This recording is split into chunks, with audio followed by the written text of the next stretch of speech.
e grazie davvero di essere venuti qua. Io sono un po' emozionato perché per me è un'emozione grandissima essere riusciti in pochissimo tempo a terminare questo impianto.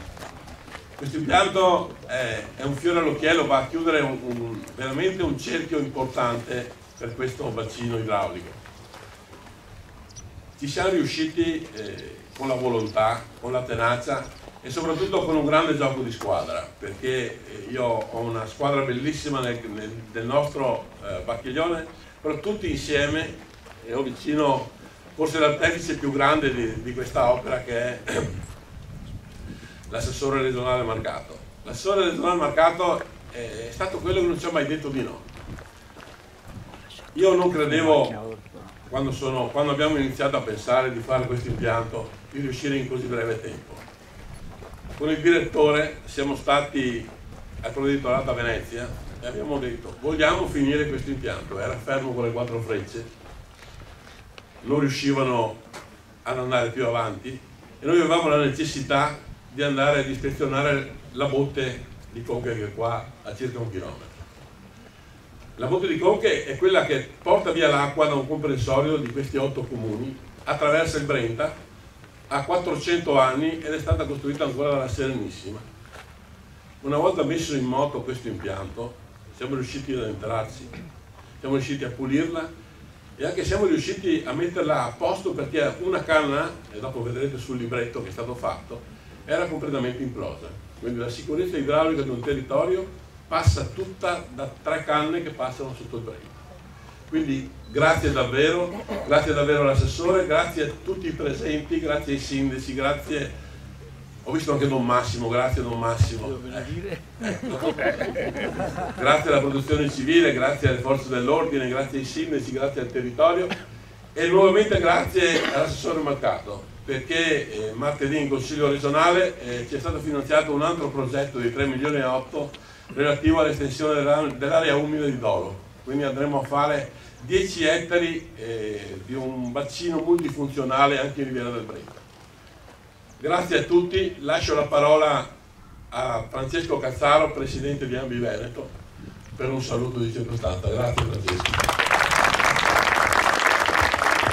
Grazie Paolo, un caro saluto a tutti e porto anche, diciamo, la mia presenza vuol dire che tutta la bonifica, a parte i colleghi che sono presenti qua oggi, Enzo, che tutta la bonifica partecipa a questa ricorrenza, a questo momento importante. Hai detto bene, mi pare di aver capito da quel che ho letto, dalle informazioni che ho assunto, che più di 10 anni di lavoro che si era impantanato e che poi, grazie alla volontà di amministratori che cercano di fare bene il loro lavoro, soprattutto perché sono eletti e devono rispondere direttamente ai cittadini che li hanno eletti per le spese, per le iniziative che hanno e per la gestione del... Sì, vabbè, ma mi sentite, no? Se si vuole spostare un po' più in qua. Ecco, allora mi metto... ecco, adesso...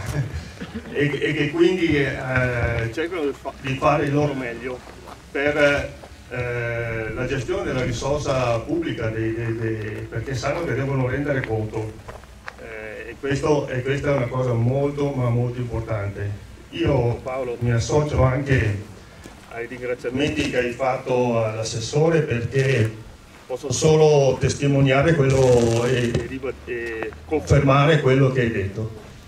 Quando si prende un impegno, Roberto, poi lo porta a termine. Io ne sono testimone, perché anche come Acque Risorgive, di cui sono presidente, c'è stata una questione simile, anche molto più grossa dal punto di vista dell'impegno finanziario.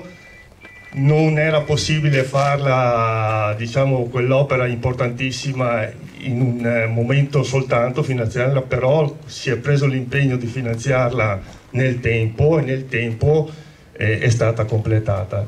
E quindi mi associo veramente partecipando alle parole che hai detto per l'opera che ha fatto l'assessore. Io credo per l'operatività proprio concreta, al di là diciamo, delle risorse che non è sempre così facile reperire, come sappiamo bene un po' tutti.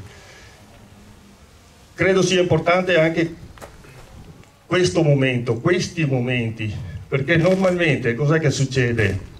Se non ci fosse questo momento in cui un po' si rende pubblico l'opera degli amministratori locali per il bene del territorio, entrerebbe in funzione e dopo un po' di tempo per qualcuno sembra quasi sia sempre stato là. No, nessuno, chi l'ha fatto, ma non si sa. No, c'è chi si impegna sul territorio e poi porta a casa i risultati, come dicevo prima, proprio per rendere conto del ruolo di cui è stato investito dai cittadini. E questo è una delle cose che i consorzi hanno capito in questi ultimi anni e cercano di fare il possibile anche dal punto di vista comunicativo per rendere note le cose belle che vengono fatte, anche i problemi, anche le problematiche che non mancano di sicuro. Ecco, quindi io mi taccio perché non ci sono altre cose da dire se non vivere con estrema felicità, ecco, questa giornata che è splendida anche da tutti i punti di vista, sia per l'opera che viene inaugurata, che viene consegnata al territorio, che per il sole che ci ha regalato, che di questi giorni insomma è ben accetto. Grazie a tutti e grazie Paolo.